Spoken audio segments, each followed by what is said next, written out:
Welcome to another episode of Must I Evolve, a place where we explore the soul's questions, life's transitions, and the quiet whispers of nature that mirror our own journeys.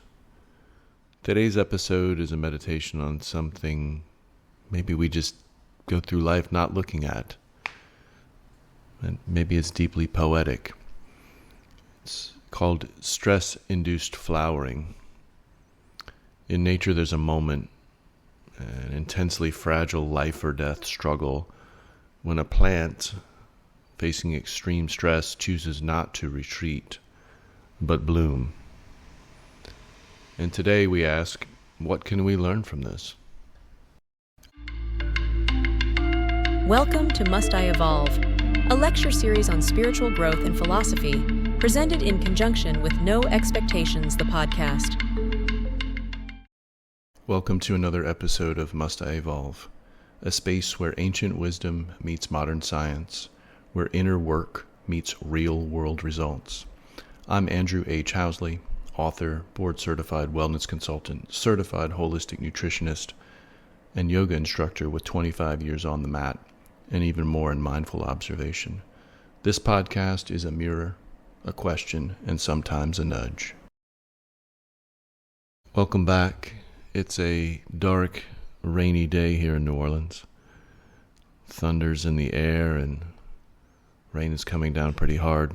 So you might hear that outside. You might hear cars navigating potholes full of water. But it gives me the opportunity to kind of pause and think about stress-induced flowering, not in just a plant's life, but in our own personal human journey. Flowering is the most critical transition period in the entire cycle of a plant's life. It's the moment it fulfills its purpose to create, to express, to reproduce. But there's a beautiful paradox there. This process is highly sensitive to stress. When a plant experiences extreme environmental pressures like drought, temperature shifts, too much carbon dioxide, this sometimes accelerates the flowering process. It's as if a final flourish takes place, a bold act of rushing to the door to finally bloom and show the world what it's all about. In science, we call this stress-induced flowering, a term that sounds clinical but carries immense metaphorical power. The plant, sensing that time is short, chooses to express its essence now. It's nature's version of, I may not last forever, but I'll leave beauty behind. So you may be asking, flowering is one thing for a plant, but how is that applicable to the human experience? So take a moment and pause, close your eyes if you can, and ask yourself, when have you bloomed under pressure? It might have been after a heartbreak, in the middle of a cycle of burnout from work or family stress, or while grieving a loss that broke something open inside of you. So stress-induced flowering is not just a botanical term. We can use it as a spiritual metaphor, because humans too have an ancient capacity to bloom in crisis. The mystic Rumi once said, "The wound is the place where the light enters you." We often think we need perfect conditions to grow. Sunshine, peace, comfort, stability. But sometimes our most sacred blooming happens in a storm. It's when we're forced to confront our truth, to speak what's been unsaid, to create what's been buried inside of us. So this is the soul's version of stress-induced flowering. I've witnessed this in my own life. My father, right at the end of his passing, offered me a great gift in his flowering. In the final chapter of his life, as death approached, and cancer consumed his body, something unexpected happened. He bloomed in front of me. Not in the way we usually think of blooming. There was no fanfare or outside success, but in vulnerability, softness, in love. He let down walls that stood up for decades. He said things he had always meant to say, and he looked me in the eyes on those final days and passed forward a kind of love that was fierce, clear, and cathartic. It was his stress-induced flowering, and it changed me. That moment, watching him open up instead of close, witnessing him choose connection in the face of fear and uncertainty, became a guiding light for me in my life, and a reminder that the soul's bloom can happen at any time, even at the edge of the most extreme change. And when it does, it leaves behind something eternal.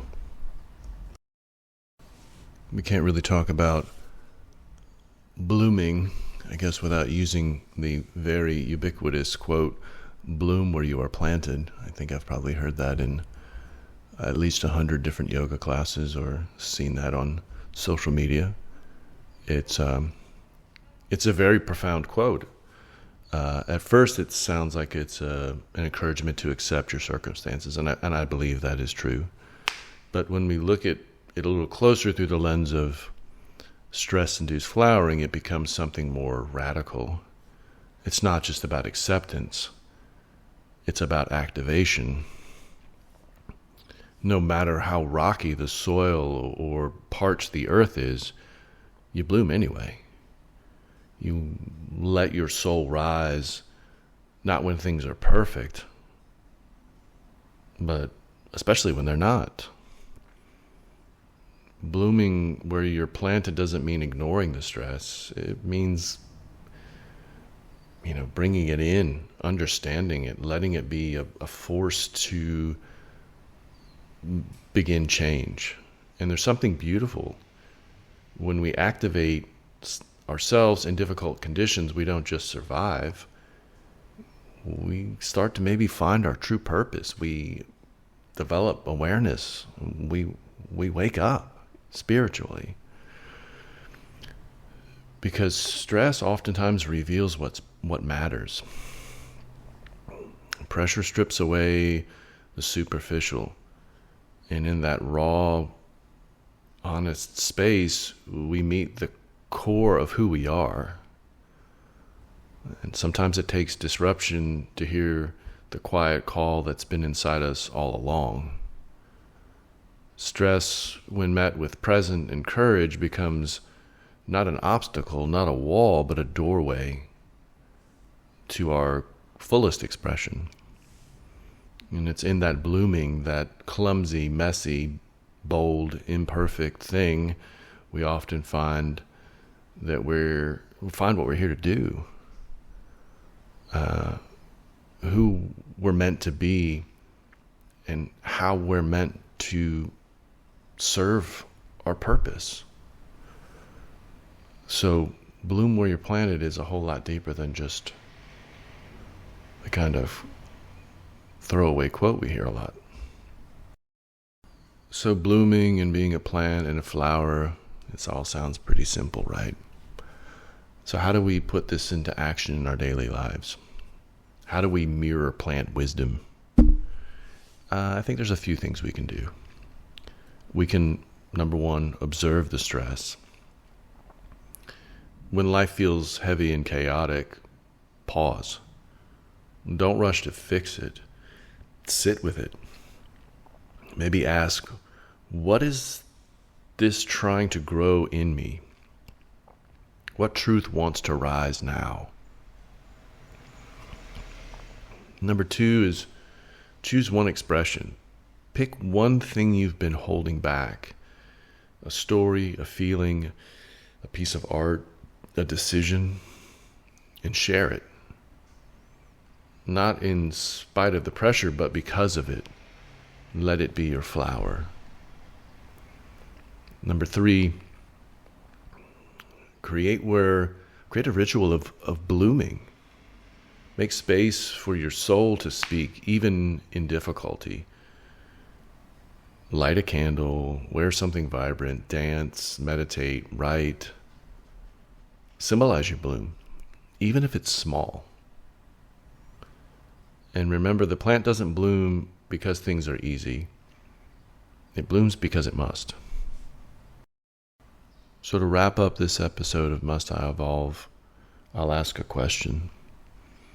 What if your most beautiful work, your most honest words, your deepest presence comes not after the storm, but right in the middle of it?